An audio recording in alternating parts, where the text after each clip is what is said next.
तो दोस्तों कैसे हैं आप। उम्मीद है अच्छे ही होंगे। दोस्तों हमारी आज की कविता का शीर्षक है चंद्र गहना से लौटती बेर, जिसके कवि हैं केदारनाथ अग्रवाल जी। इस कविता में कवि केदारनाथ अग्रवाल जी ने बसंत ऋतु का बहुत सुंदर वर्णन किया है।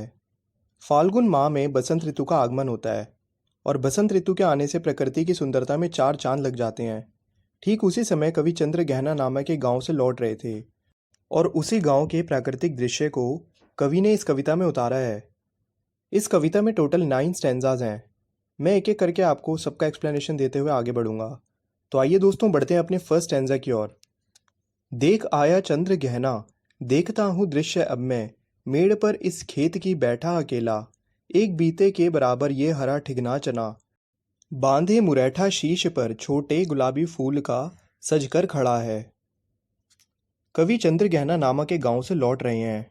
लौटते वक्त रास्ते पर पड़ने वाले खेतों के प्राकृतिक सौंदर्य को देखकर कवि उसकी सुंदरता पर मोहित हो जाते हैं और वहीं एक खेत की मेड़ पर बैठकर, यानी दो खेतों के बीच जो थोड़ा सा ऊंचा स्थान होता है वहां पर अकेले बैठकर खेतों की शोभा को देखने लग जाते हैं। कवि को ऐसा आभास होता है जैसे प्रकृति ने किसी स्वयंवर का आयोजन किया हो। लगभग 1 फुट के आसपास की ऊंचाई वाले चने के पौधे पर खिले गुलाबी फूल को देखकर, यहाँ पर दोस्तों कवि ने चने के पौधे का मानवीयकरण किया है, यानी अपनी इमेजिनेशन से उनको ऐसा लग रहा है जैसे चने का पौधा कोई धूला हो। आइए दोस्तों अब हम अपने सेकंड स्टैंजा की ओर बढ़ते हैं। पास ही मिलकर उगी है, बीच में अलसी हटीली, देह की पतली कमर की है लचीली, नील फूले फूल को सिर पर चढ़ाकर, कह रही जो छुए ये, दूर हृदय का दान उसको। तो इस स्टैंजा में चने के पौधे के पास ही उगे एक अलसी के पौधे को कवि एक ऐसी नव युवती के रूप में देख रहे हैं जिसका पतला शरीर है और लचीली कमर है और जिसमें नीले रंग का फूल खिला है। कवि कहते हैं कि पास पर ही एक पतले शरीर व लचीली कमर वाली हठीली अलसी भी उगी है जिसने अपने बालों में नीले रंग का फूल सजा रखा है। दोस्तों उस समय अलसी की खेती नहीं की जाती थी, ये खुद ब खुद उग जाती थी, इसीलिए कवि ने इसे हठीली कहा है, लेकिन आजकल इसकी खेती की जाती है। तो उस अलसी के नीचे फूल को देखकर कवि को ऐसा लग रहा है जैसे वे कह रही हो, जो मेरे बालों में लगे इस नीले फूल को सबसे पहले छुएगा उसे वह अपना दिल देगी। यहाँ पर कवि ने अलसी के पौधे का भी मानवीयकरण किया है। बेसिकली दोस्तों अलसी का पौधा बहुत ही पतला होता है और थोड़ी सी हवा के कारण भी हिलने लगता है और झुककर फिर खड़ा हो जाता है, इसीलिए कवि ने उसे यहाँ देह की पतली और कमर की लचीली कहा है। उन्होंने चने के पौधे के पास में उगे हुए अलसी के पौधे को नवयुवती के रूप में दिखाया है।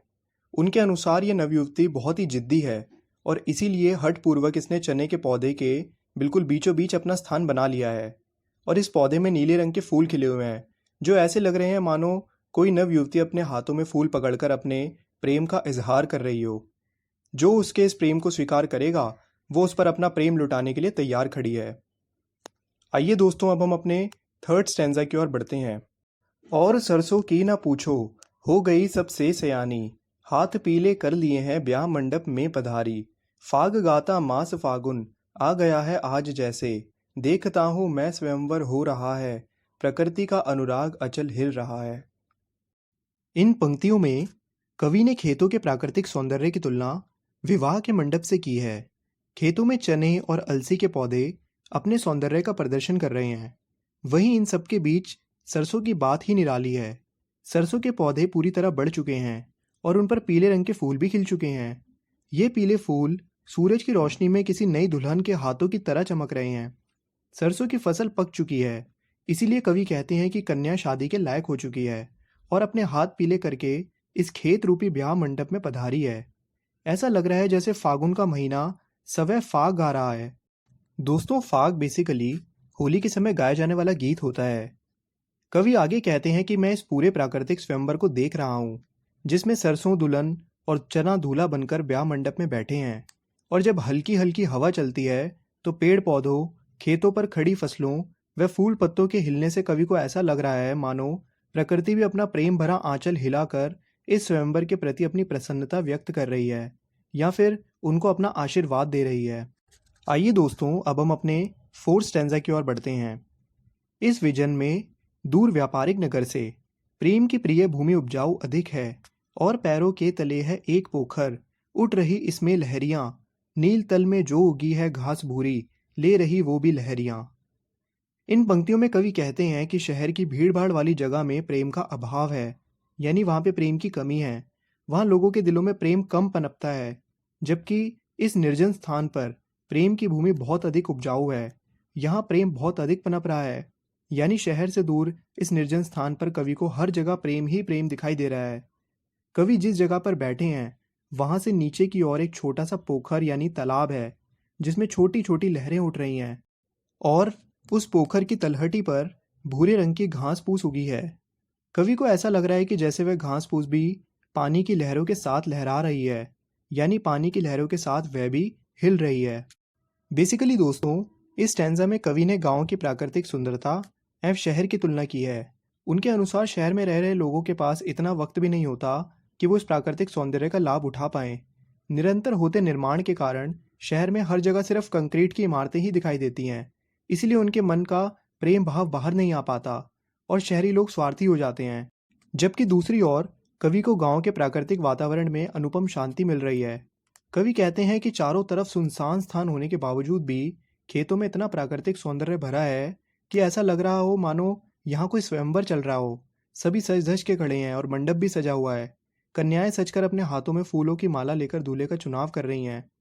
ऐसा दृश्य देखकर कवि के अंदर भी प्रेम भावना जागने लगती है। इसीलिए कवि ने कहा है, व्यापारिक नगर से दूर प्रेम की ये प्रिय भूमि अधिक उपजाऊ है। आइए दोस्तों, अब हम अपने 5वें स्टैंजा की ओर बढ़ते हैं। एक चांदी का बड़ा सा गोल खंबा, आंख को है चकमकाता, हैं कई पत्थर किनारे, पी रहे चुपचाप पानी, प्यास जाने कब बुझेगी। तो इन पंक्तियों में सूरज की किरणें पोखर यानी तालाब के पानी में बीचों बीच पड़ने से कवि को ऐसा लग रहा है जैसे तालाब के बीच कोई चांदी का खंबा रखा हुआ हो, जिसकी जगमगाहट से आंखें चौंधिया रही हों। यह कवि की एक तरीके की कल्पना है। कवि आगे कहते हैं कि वही तालाब के किनारे पड़े पत्थर चुपचाप पानी पीते जा रहे हैं और इतना पानी पीकर भी उनको संतुष्टि नहीं मिल पा रही है। न जाने इनकी प्यास कब बुझेगी। यहाँ दोस्तों बेसिकली पत्थरों का मानवीयकरण किया गया है। तालाब के किनारे यहाँ पर कई पत्थर पड़े हुए हैं। जब जब तालाब में लहरें उठ रही हैं तब तब तालाब का जल जाकर पत्थरों को भिगो रहा है। ऐसा लग रहा है मानो पत्थर चुपचाप पानी पीते जा रहे हैं, परंतु अब तक उनकी प्यास नहीं बुझी और पता नहीं कब उनकी प्यास बुझेगी। आइए दोस्तों, अब हम अपने 6ठे स्टैंजा की ओर बढ़ते हैं। चुप खड़ा बगुला डुबाए टांग जल में, देखते ही मीन चंचल ध्यान निद्रा त्यागता है, चट दबाकर चोंच में नीचे गले को डालता है। एक काले माथ वाली चतुर चिड़िया, श्वेत पंखों के झपाटे मार फौरन, टूट पड़ती है भरे जल के हृदय पर। एक उजली चटुली मछली, चोंच पीली में दबाकर दूर उड़ती है गगन में। इस स्टैंजा में कवि कहते हैं कि तालाब के किनारे उथले जल में कुछ बगुले ऐसे खड़े हैं मानो वो जल में पैर डुबाए खड़े खड़े सो रहे हों। लेकिन जैसे ही उन्हें जल के अंदर कोई मछली हिलती डुलती महसूस होती है या दिखाई देती है, तो वह अपनी चोंच तेजी से जल के अंदर डालकर उस मछली को पकड़कर निगल जाते हैं। वहीं दूसरी तरफ जल के ऊपर एक काले रंग की सिर वाली चिड़िया उड़कर चक्कर लगाते हुए तालाब के जल में नजर रख रही है। जैसे ही उसे जल के अंदर मछली नजर आती है, वह बिजली की तेजी से अपने सफेद पंखों के सहारे जल को चीरती हुई गोता लगाकर अंदर चली जाती है और उस मछली पर टूट पड़ती है। उस चमकती हुई मछली को वह काले माथे वाली चिड़िया अपनी पीली चोंच में दबाकर ऊपर आकाश में दूर उड़ जाती है। आइए दोस्तों, अब हम अपने 7 स्टैंजा की ओर बढ़ते हैं। ओ यहीं से भूमि ऊंची है जहां से, रेल की पटरी गई है, ट्रेन का टाइम नहीं है, मैं यहाँ स्वच्छंद हूँ, जाना नहीं है। इन पंक्तियों में कवि के आसपास कहीं थोड़ी सी ऊंची जगह है जहाँ रेल की पटरियाँ हैं। उसे देखकर कवि कहते हैं कि उस ऊंची भूमि यानी जमीन से रेलवे लाइन जा रही है, पर अभी ट्रेन के आने का समय नहीं हुआ है, इसीलिए यहाँ मैं आज़ाद हूँ। मुझे कहीं जाने की जल्दी भी नहीं है, यह मेरा अभी कहीं जाने का विचार भी नहीं है, इसीलिए मैं निश्चित होकर इस स्थान की सुंदरता को और थोड़े समय के लिए देख सकता हूँ। आइए दोस्तों, अब हम अपने 8वें स्टैंजा की ओर बढ़ते हैं। चित्रकूट की अनगढ़ चौड़ी, कम ऊंची ऊंची पहाड़ियाँ दूर दिशाओं तक फैली हैं बांझ भूमि पर, इधर उधर रीवा के पेड़ कांटेदार कुरूप खड़े हैं। तो इस स्टैंजा में कवि की नज़र खेतों से उठकर दूर जाती है, तो उन्हें चित्रकूट की असमान रूप से फैली ऊंची नीची पहाड़ियाँ नजर आती हैं, जो ज़्यादा ऊंची नहीं हैं लेकिन बहुत दूर दूर तक फैली हुई हैं। इसीलिए कवि ने ये कहा है कि ये दूर दिशाओं तक फैली हुई हैं। कवि को ये पहाड़ियाँ उपजाऊ भी नज़र नहीं आ रही हैं, क्योंकि उन पर रीवा नामक कांटेदार वृक्षों के अलावा और कोई हरियाली नहीं है। आइए दोस्तों, अब हम अपने आखिरी और 9th स्टैंजा की ओर बढ़ते हैं। सुन पड़ता है मीठा मीठा रस टपकाता, सुग्गे का स्वर टैं टैं टैं टैं टैं। सुन पड़ता है वनस्थली का हृदय चीरता, उठता गिरता सारस का स्वर टेन टौं टेन टौं। मन होता है उड़ जाऊं मैं, पर फैलाए सारस के संग, जहां जुगलू जोड़ी रहती है हर खेत में, सच्ची प्रेम कहानी सुन लूं चुप्पे चुप्पे। इस स्टैंजा में कवि ने वनस्थली में गूंजती तोते और सारसों की मधुर आवाज़ों का वर्णन किया है। कवि को बीच बीच में तोते की टैं की ध्वनि सुनाई देती है, जो इस शांत वातावरण में वन के अंदर से आ रही है। इस मधुर ध्वनि को सुनकर कवि का मन आनंद से भर उठता है और उनका मन भी तोते की इस मधुर ध्वनि की ताल से ताल मिलाने को करता है। इसी बीच कवि को सारस की जंगल को भेद देने वाली ध्वनि सुनाई पड़ती है, जो कभी घटती है तो कभी बढ़ती है।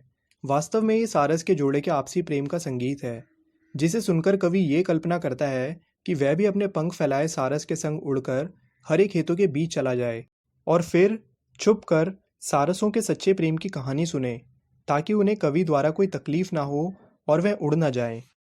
दोस्तों, क्योंकि सारस हमेशा जोड़े में रहते हैं, इसीलिए कवि का मन कर रहा है कि वो भी सारस के साथ अपने पंख फैलाकर उड़कर उस जगह पहुंच जाए जहां सारस अपने जोड़ीदार के साथ रहते हैं, और वो उन हरे हरे खेतों में बैठकर चुपके से उनकी प्रेम कहानी सुनना चाहते हैं। तो दोस्तों, यहाँ पर हमारी इस पूरी पोयम का एक्सप्लेनेशन फाइनली ख़त्म हो जाता है। उम्मीद है दोस्तों आपको इस पोयम का एक्सप्लेनेशन समझ में आ गया होगा। आपसे मिलेंगे अगली वीडियो में, तब तक के लिए देखते रहिए खेल खेल में ज्ञान। Okay, thank you.